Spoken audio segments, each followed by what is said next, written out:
America. We're trying to hurt America. And instead, they strengthen us. Because you don't mess with this country when you attack us. And what we made clear is that when that happens, we will come and get you. Well, the United Nations, too, has held a ceremony at its headquarters to mark the 10th anniversary of the September 11, 2001 attacks. Dignitaries from all over the world gathered in the General Assembly Hall on Friday. Now, the event was marked with music from the New York City Symphony Orchestra.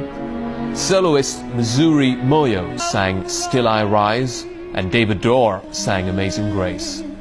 UN General Assembly President Joseph Dias gave a speech. He called on member states to never forget what happened on the 11th of September 2001, and I suspect none of us will.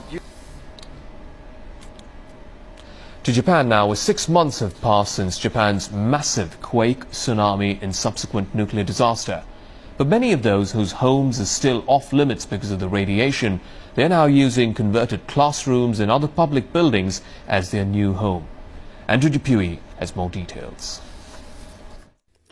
Many of the 5.6 million residents in the 3 prefectures worst hit by the disaster lost their homes. Evacuees peaked at more than 475,000 on March 14th.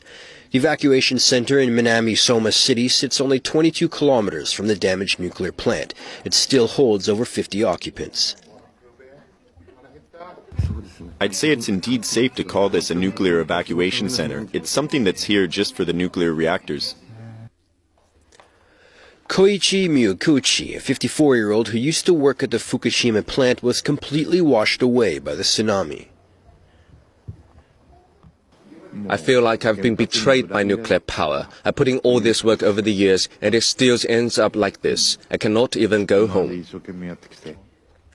Not only did Miyaguchi lose his personal belongings, the tsunami also killed his parents who lived with him at the time.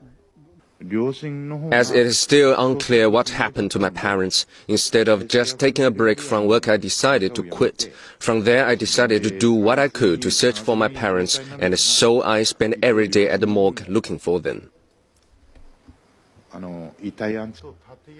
With Sunday marking the earthquake's 6-month anniversary, Miyaguchi says he only has the future to look forward to.